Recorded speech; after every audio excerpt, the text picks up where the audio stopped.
देश में बढ़ती महंगाई ने जनता का जीना मुश्किल कर दिया है। पेट्रोल डीजल की कीमतों के बाद अब सब्जियों और खाद्य पदार्थों की कीमतें आसमान पर है। मोदी सरकार चुनाव जीतने के बाद राहत देने के बजाय जनता को मूर्ख बनाते हैं। ये बात कांग्रेस प्रवक्ता नरेश चौहान ने कही। नरेश चौहान ने कहा कि देश में महंगाई गंभीर समस्या है, सरकार को इसकी चिंता नहीं है। सब्जियों के दाम आम आदमी की पहुंच से बाहर हो गए हैं। महंगाई की मार हर सेक्टर पर पड़ी है। दवाइयों की कीमतों में बढ़ोतरी की गई है, जिससे गरीब जनता परेशान है। लेकिन सरकार के कानों पर जूं तक नहीं रेंग रही है।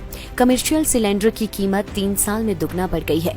जब बीजेपी विपक्ष में थी तो आलू प्याज गले में लटकाकर सड़कों पर उतरते थे, लेकिन आज कीमतें कई गुना बढ़ गई है। फिर भी बीजेपी की सरकार महंगाई रोकने की कोई कोशिश नहीं कर रही है। इन मुद्दों के खिलाफ जनता वोट करेगी। नड्डा के हिमाचल के दौरे पर सवाल उठाते हुए उन्होंने कहा कि महंगाई को कम करने के लिए उनकी सरकार क्या कर रही है, वह इसका जवाब नहीं दे पाए हैं। उनकी जनसभा में 15,000 लोगों के शामिल करने के बीजेपी के दावे खोखले साबित हुए हैं।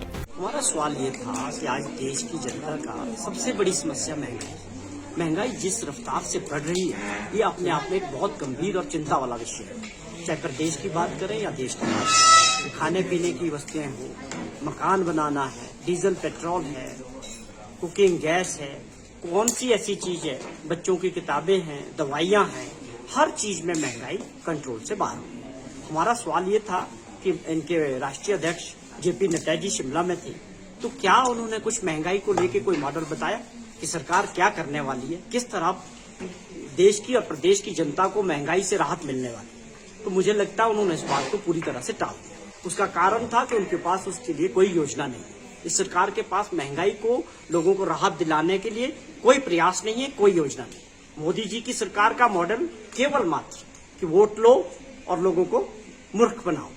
5 महीने तक डीजल पेट्रोल और गैस के प्राइसेस नहीं बढ़े, जब तक 5 राज्यों के चुनाव चल रहे थे।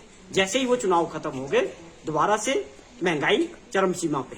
हर दिन डीजल पेट्रोल और गैस के प्राइसेस बढ़ रहे। आज खाने पीने की चीजें इतनी महंगी, हर व्यक्ति को अपना परिवार चलाना मुश्किल हो रहा है। तो हमारा सवाल नड्डा साहब से ये था कि आप बताएं कि महंगाई को लेके इस देश की जनता को किस प्रकार सरकार से राहत मिले। आपने ये भी कहा तो उनका अपना मामला था कि बड़ी योजनाएं थी, बड़ा सेलिब्रेट कर रहे थे। किस चीज को सेलिब्रेट कर रहे थे? हिमाचल में क्या सेलिब्रेट करने वाला था?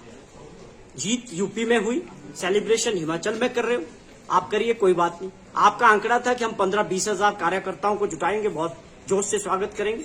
तो जो वहां भीड़ थी वो आप लोगों के सामने, आप लोगों के चैनल से सामने आई। तो ये एक चीज दर्शाती है कि जनता हिमाचल प्रदेश की भाजपा की सरकार के बारे में क्या सोचती है। ये माइंड बताया। 4 महीने पहले भी बाई इलेक्शंस में सरकार को रिजेक्ट किया। तो आने वाले चुनाव में निश्चित तौर पे हर वर्ग इस सरकार से नाराज है और सिर्फ चुनाव का इंतजार कर रहे हैं। ठीक है। लाइफ टाइम्स टीवी के लिए शिमला से विक्रांत बधन की रिपोर्ट।